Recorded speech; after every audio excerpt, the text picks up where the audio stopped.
আজকে অধিবেশন শুরু হওয়ার পর থেকেই কিছু ঘটনা সংসদে ঘটেছে এবং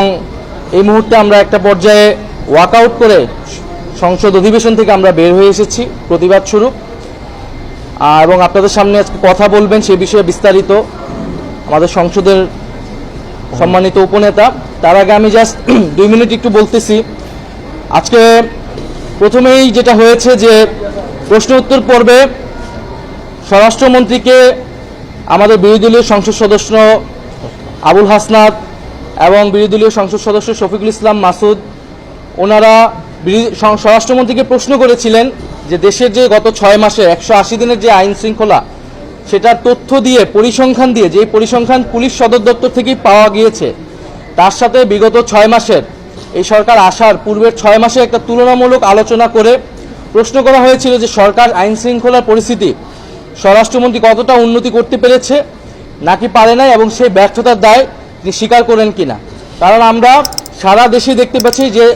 জনগণ ব্যাপক অনিরাপত্তার মধ্যে রয়েছে এবং বিভিন্ন জায়গায় খুন খারাপি ধর্ষণ হচ্ছে, বিরোধী দলের নেতাকর্মীদের উপরে দমন পীড়ন হচ্ছে, ক্যাম্পাসগুলোতে সন্ত্রাস হচ্ছে, এমপিদের উপরে আক্রমণ হচ্ছে এবং বিভিন্ন জায়গায় এরকম হামলার ঘটনা হচ্ছে। অর্থাৎ বিরোধী দল এবং সাধারণ মানুষ সবাই কিন্তু দমন পীড়নের শিকার হচ্ছে এবং যে স্বাভাবিক নিরাপত্তা সেই নিরাপত্তাটুকু কিন্তু না। এটা বিরোধী দলের কথা না, এটা পুলিশ সদর দপ্তরের তথ্য বলেন, এটা বিভিন্ন যেই থিঙ্ক ট্যাঙ্ক বলেন, বিভিন্ন প্রতিষ্ঠানের যে ডেটাগুলো এসেছে সেই ডেটাগুলো দিয়ে কিন্তু আমরা দেখতে পাচ্ছি 180 দিনের যে আইন শৃঙ্খলা সেই আইন শৃঙ্খলার চিত্র। কিন্তু আমরা যখন সেই প্রশ্নটা করেছি বিরোধী দলের সংসদ সদস্যদেরকে কিন্তু কটূক্তি করেছেন স্বরাষ্ট্রমন্ত্রী, এবং সেটার কিন্তু আমরা তখন তাৎক্ষণিক প্রতিবাদ জানিয়েছি এবং সেই শব্দ এক্সপান্স করার কথা বলেছি। এবং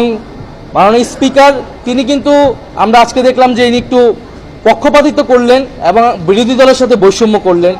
বিরোধী দল অসহিষ্ণু এই ধরনের একটা ইঙ্গিত উনি দেওয়ার চেষ্টা করলেন। কিন্তু আমরা যদি বিএনপির আমলে দেখি, বিএনপি বিরোধী দলের সময় যা আচরণ করেছিল তার কিছুই কিন্তু এই বিরোধী দল করেনি, বরং বিগত 6 মাস আমরা সরকারকে সর্বাত্মকভাবে সহযোগিতার কথা বলেছি এবং করে এসেছি। কিন্তু যখন জনদুর্ভোগ এতটা পর্যায়ে গিয়েছে তখন জনগণের পক্ষে সে কথাটা কিন্তু আমাদেরকে বলতেই হয়। দ্বিতীয়ত আমাদের যেই আজকে আইন সংক্রান্ত যে বিষয়টা এসেছে, জাতীয় মানবাধিকার কমিশন বিল এবং গুম প্রতিরোধ এবং প্রতিকার বিল সহ আরেকটি বিল, 3টি বিল আজকে উত্থাপনের জন্য আনা হয়েছিল। কিন্তু বিরোধী দলীয় নেতা বিরোধী দলের পক্ষ থেকে সেখানে বক্তব্য রেখেছেন এবং বলেছেন যে আমরা গণভোটের গণরায় এবং জুলাই সনদ বাস্তবায়ন এবং অন্তর্বর্তী করা সরকারের সময় যেই অধ্যাদেশগুলো ছিল গুরুত্বপূর্ণ সংস্কারের জন্য, তার মধ্যে অন্যতম হচ্ছে মানবাধিকার কমিশন এবং গুম প্রতিকার এবং গুম প্রতিরোধ। ফলে সেগুলাই যে বিচ্ছিন্নভাবে তারা আনছে সেটার আমরা পক্ষপাতিত্ব নই, বরং সেগুলো একেবারে একসাথে, কারণ সেগুলো যখন ল্যাপস করা হয়েছিল তখনই আমরা প্রতিবাদ জানিয়েছিলাম এবং তখন বিশেষ কমিটিতে বলা হয়েছিল যে সেগুলো আলোচনা করতে দেওয়া হবে, তখনও সেগুলো আলোচনা করতে দেওয়া হয়নি।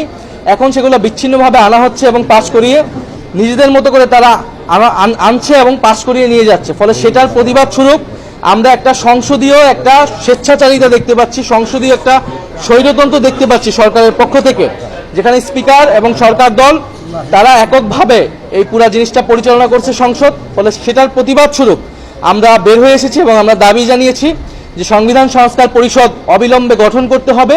এবং তার মাধ্যমেই সংবিধান সংস্কার যেই দাবিগুলো ছিল, গণভোটের গণরায় বাস্তবায়ন করতে হবে এবং গুরুত্বপূর্ণ যে অধ্যাদেশগুলো বাতিল করা হয়েছে সেগুলা পূরণ করতে হবে, আইনে পরিণত করতে হবে।